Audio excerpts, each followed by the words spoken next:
NetsBoy, so let's hear what he has to say. His name is NetsBoy, he thinks the world is all over when the Nets just can't play. What up, Net fans? NetsBoy here, bring your latest in your Brooklyn Nets news. All right. So it's been about a week since my last NetsBoy episode, which was right after the Kevin Durant trade. And, it was a fun episode. It was probably one of the more entertaining episodes I've done in a long time. Probably since the Nets traded for James Harden, and I threw a temper tantrum about that for a good reason. And in that episode, I pretty much just bitched about how the Nets are the goats of failing and how they will go down in history as one of the biggest jokes in the history of all sports. And, it was very therapeutic for me because there was a lot of stuff I got off my chest that I've been dealing with this organization and franchise for the last 22 years. And so it was a good episode. The problem was that I had so much to say and to complain about and to address that 20 minutes later, I was still going, and I had not even once actually discussed the actual trade that the Net and the players that the Nets received in the Kevin Durant trade. So, you know what? I wrapped up that episode, and I said I'll do it in my next episode. So here I am. But I still waited a week because I wanted to see this new team in action before I start discussing it and addressing what I believe and think about this team moving forward. So that's why I didn't do the episode so soon, because I really wanted to see this new look Nets team. And I have a bit to say about that, which I'll touch upon in a second. But before I do, let's just talk about the actual trade itself, because we didn't really discuss that.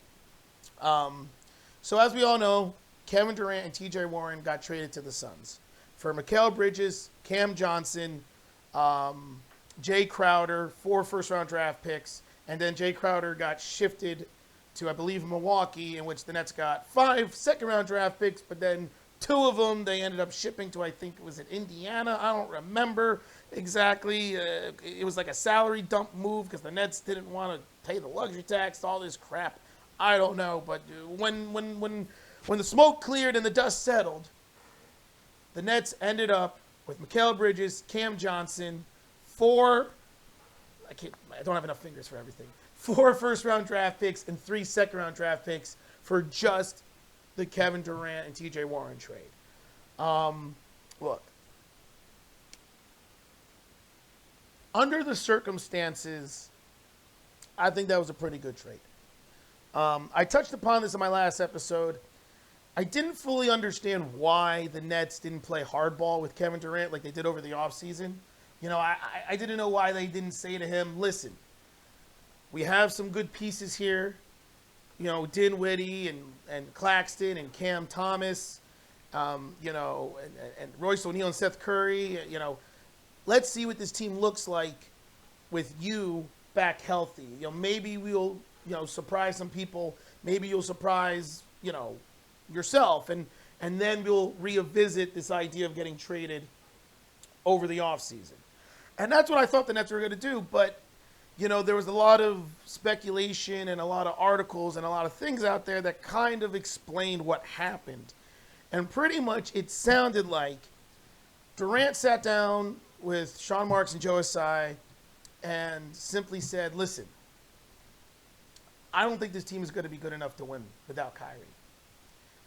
I know this team will still be good, but we spent so much time trying to figure out an identity that now that Kyrie's gone, it's like relearning a new team again. And I don't think that's the best for this organization and for me right now. So I would like you to trade me to the Suns. If you can't get a deal done, I will stay and play out the rest of this year, but then I expect you to trade me at the end of the year. And, I still would have called him out on that bluff if I was Sean Marks.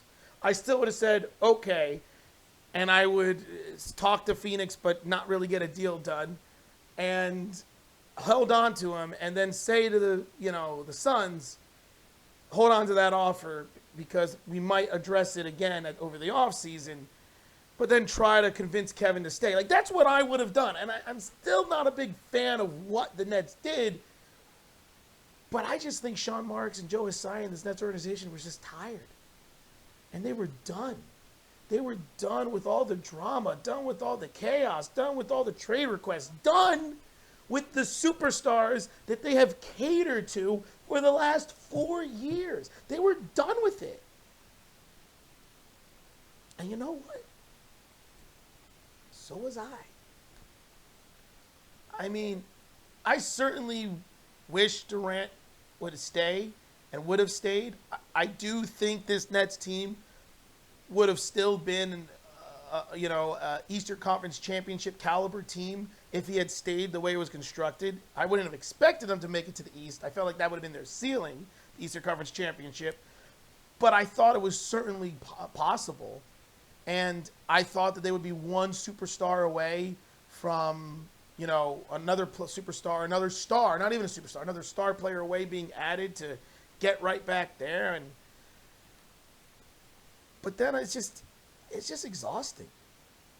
I touched upon this in an episode, I think way back in the beginning of the year when the beginning of the drama started with Kyrie Irving. Well, not the beginning, the more recent new drama that started earlier in the year with Kyrie Irving. And I just said, I miss this team being fun. I miss the Nets being, a joy for me to watch. I used to take pride in being a Nets fan. I used to do that. I used to love it. I used to feel proud when I turned on the TV to watch this organization, to put on my Nets hat, my sweatshirt, to say that I've been a Brooklyn Nets fan and New Jersey Nets fan before that. I took pride in that, especially in the 2019 season, that I was glowing with joy and saying, this is my team. And immediately, once Durant and Kyrie came to this organization, that joy was gone. And I almost forgot what it was like until just recently, this last week. It's all coming back to me. And so originally I was upset about the trade because I didn't feel it was necessary. But now what I'm seeing from this organization and this team now is optimism, is clarity, is no drama. I know Cam Thomas got fined because he said something he shouldn't have said, and honestly, he really shouldn't have said that during that post-game interview. But he apologized and he addressed that. I mean, look, he shouldn't have said. If you don't know what I'm saying, just look it up. If you know what he said in a post-game interview, on TNT on live TV, he made a derogatory comment that is frowned upon by a lot, and I'll just rest it at that. It was wrong. He was wrong to say it, but he apologized immediately. Other than that, there's really been zero real off-the-court drama.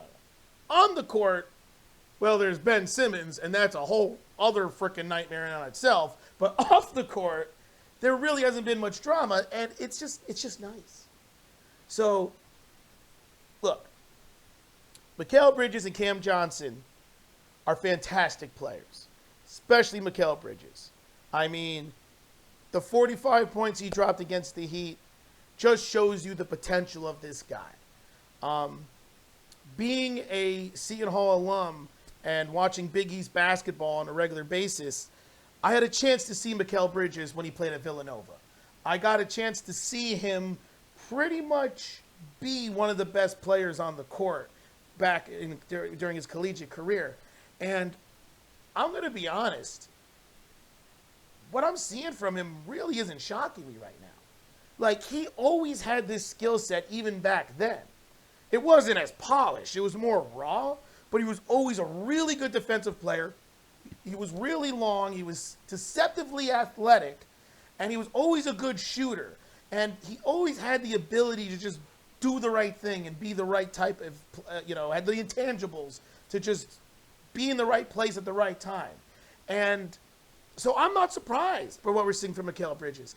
And honestly, when I heard the Nets were getting him in the Durant trade, I was ecstatic. I said, this is fantastic. Like, this is the perfect player to really be on this Nets team because he is a future star. Now, I'm not going to say superstar because there is a difference. He's a future all-star player. And I'm telling you this now, next season, Mikal Bridges will be an all-star. He'll be the all-star representative of the Nets next season. That's my firm belief because that's the type of player he is. I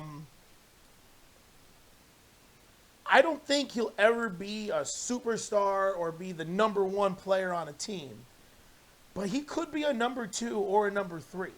And his defensive ability is top notch. You know, he was runner-up for Defensive Player of the Year last year. And you see that skill. So I love that they got him. And then Cam Johnson is just he's a true stretch 4, but he's more than a three-point shooter. He can slash to the basket. He's physical. He can, plays also really good defense. I mean, you look at this Nets team with Dinwiddie, his length and athleticism, Dorian Finney-Smith, Mikal Bridges, Cam Johnson, and Nick Claxton. That's an elite defensive team. And that doesn't even include Royce O'Neal or Ben the Useless Simmons because those are good defensive players as well. The Nets have legitimately 7 above average to great defensive players on the team now. Dinwiddie's above average, and that's all he is. But the other 6 are all good to great defensive players. And that's going to be this team's identity. And we've already seen that. They're holding teams to around 100 points a game. Even the games that they lost, except for the Knicks game, which was a complete disaster. But even the game they lost to the 76ers, which they were literally like a split second away from tying it with the Dinwiddie 3, they only gave up 101 points, right? And then when they beat the Bulls, I believe they gave up 105. And when they recently just beat the Heat, they only gave up, I believe, 106, I think, something along those lines. Like, they're giving up around 100 to 105 points a game, and that's going to be the key to this team. Their defensive intensity, and I love it. And in addition to that, the energy that this team plays with, the excitement, I miss it. I love it. And that is because Mikal Bridges is a great, hard-nosed, grit and grind player. Cam Johnson the same way. Finny-Smith the same way. And we already know what we're getting out of Dinwiddie. He's a really good, solid starting point guard. He's not a star. He's a borderline all-star. He also still suffers from bro, you doing too much syndrome.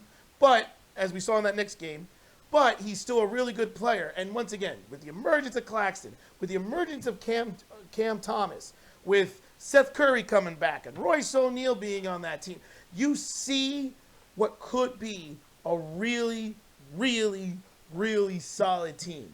And we saw glimpses of that in the 4 games that they played.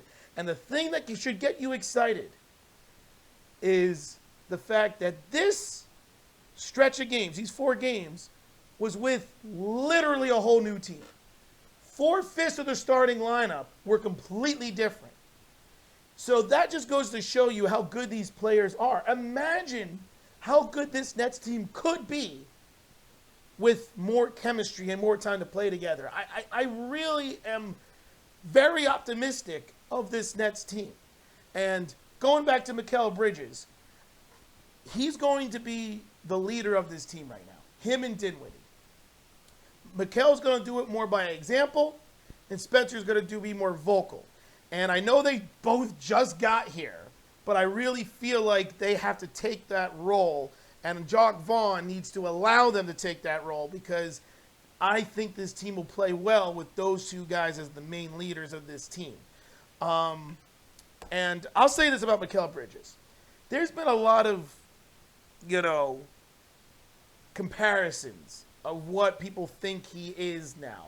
I know some people are like, oh, he's a second Kevin Durant. And I'm like, bro, no, he's not. He's not that good. And then some people are like, oh, he's going to be Paul George. No. I'll tell you who Mikal Bridges is going to be and what I see Mikal Bridges becoming with this Nets team. He's Chris Middleton. He's a better defensive player than Middleton, but Middleton was a very good defensive player. He's a better defensively, but not quite as polished offensively. But right around the same type of skill. Just like how Chris Middleton became a true number 2 to Giannis and became a big, big reason why the Bucks won their championship. That's the type of player I see Mikal Bridges becoming. I see him as a Chris Middleton type of player. A long, deceptively athletic wing player who can guard really well, who's a great perimeter player, has a silky smooth jump shot, kind of always in control, and just somebody who develops and becomes good year in and year out. Remember, Chris Middleton started his career in the G League and then worked on his game and became an all-star and then became a legitimate superstar before he's dealt with the injuries. Mikal Bridges has just gotten better each year and each year. I see a similar type of trend, and I think that's the best comparison. So anyone who wants to say what kind of player did the Nets get in Mikal Bridges, they got Chris Middleton before the injuries. Because, like I said, Middleton has been a little bit of a shell of himself since coming back from the injuries, but injuries will do that to you. Oh, and that's the other thing about Mikal Bridges. He's got the current Iron Man streak going on. He hasn't missed a game in like 3 seasons, which is fantastic. Because we all know with Kyrie Irving and Kevin Durant and James Harden, those 3 ding-dongs got hurt when the wind blew. So, it's nice to have somebody that doesn't get hurt. So that's what I see from him. And then Cam Johnson, I'm not sure what to expect from him, but he just is a really good player. Like I said, his ability to shoot, I don't have a good comparison for him. But the reality is, you see what this Nets team can be. And you see how it's looked so far and what it could eventually go to with more chemistry. I know they don't have the superstar, but I really do believe this team should be no worse than 12-12 the remaining of the season. 500. They got 24 games left. That's my expectations, to stay 500. And, that's 12-12. If they go 12-12 the rest of the year, they'll be 46-36. And that should, I hope, keep them out of the play-in. Because right now, that's the goal. Stay out of that 7 seed. There's 3 teams right now that are competing for the 5 and 6 seeds. And obviously the worst of the 3 will be the 7 seed. The Nets, the Knicks, and the Heat. The Nets are currently the 5 seed, the Knicks are currently the 6 seed, and the Heat are currently the 7 seed. Nets just won the season series against the Heat by beating them. They had a chance to do that against the Knicks, but they were a disaster in that game, so there's still 1 game to decide that one. But right now, the Nets do have the lead, courtesy of everything that transpired before the Durant trade and injury. So I do believe that if the Nets can go 12-12, they might drop to the 6 seed, but I believe they should stay out of that 7 seed, and that is my expectations. But if they do worse, they could drop to that 7 seed. And look, I expect them to come out of the play-in as the 7 seed because I think they are better than, the Bulls, the Raptors, the Pacers, the Hawks. I do believe the Nets are better than those teams. But I really don't want the Nets to be there. And who knows? If the Nets can hold on into the 5 seed and they got a matchup against, the Cavs, I mean, I wouldn't expect the Nets to win that series. But I think they would have a puncher's chance, right? Like, the Cavs are a good team, but Donovan Mitchell's still a little unproven. And they're still relatively young, and they still don't really have much of a bench. So, I don't know. That's the only matchup I could see the Nets actually winning to get to the second round because they're not going to beat the 76ers. They're not going to beat the Bucks, and they're certainly not going to beat the Celtics. I don't know. I mean, I guess we just have to wait and see a few more games with this Nets team. But that's what I think. That's what I think about this team. That's what I think about this trade. And overall, I'm very happy.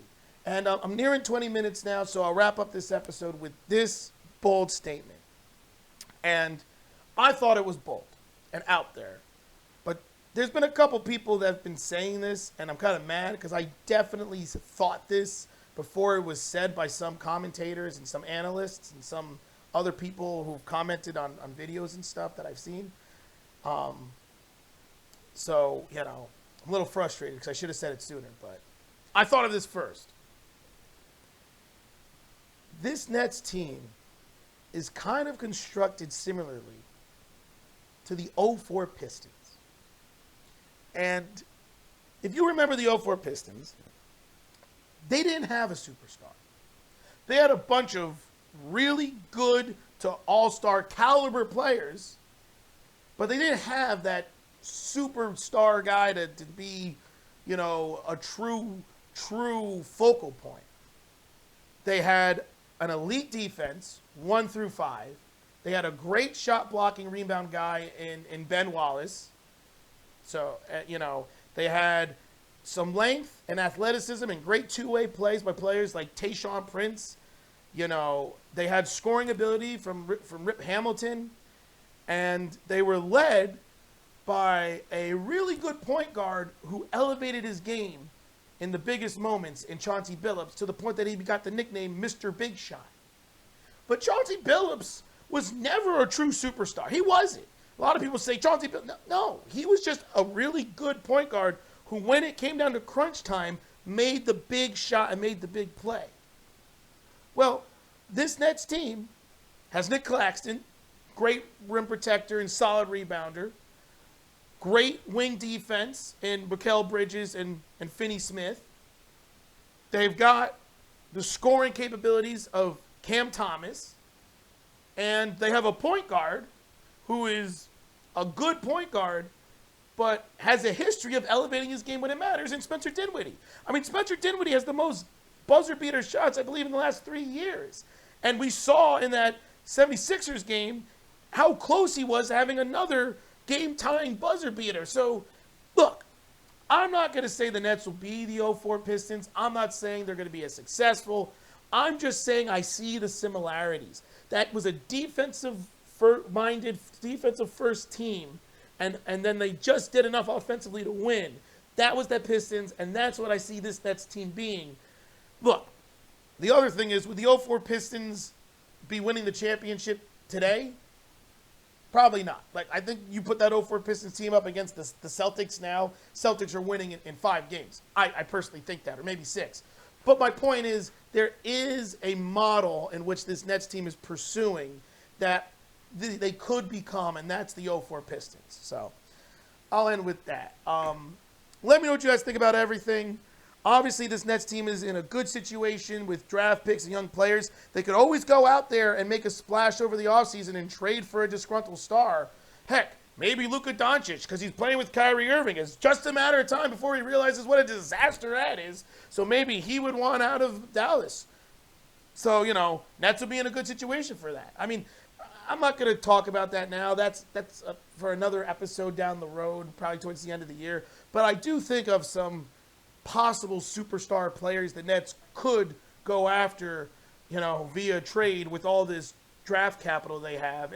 And let's be honest, the good young players like Cam Thomas and so on and so forth. Obviously, we're not going to discuss Ben Simmons right now, or else we'll be here for another 10 minutes. The guy's just lost. He even admits that he's lost. It is what it is at this point. I don't know how much longer Jacque Vaughn's going to keep him in the rotation. I don't know how much longer he should even be playing basketball. But that is for another video, probably my next NetsBoy episode. Let me know what you guys think about everything. If you like this team, if you agree with me that this team is exciting again, and it's what we were hoping for as Nets fans. It may not have been the ultimate goal that we wished, but it's definitely a decent consolation prize because I'm finally enjoying being a Brooklyn Nets fan again. So let me know what you guys think about everything. Until then, this is NetsBoy, signing off.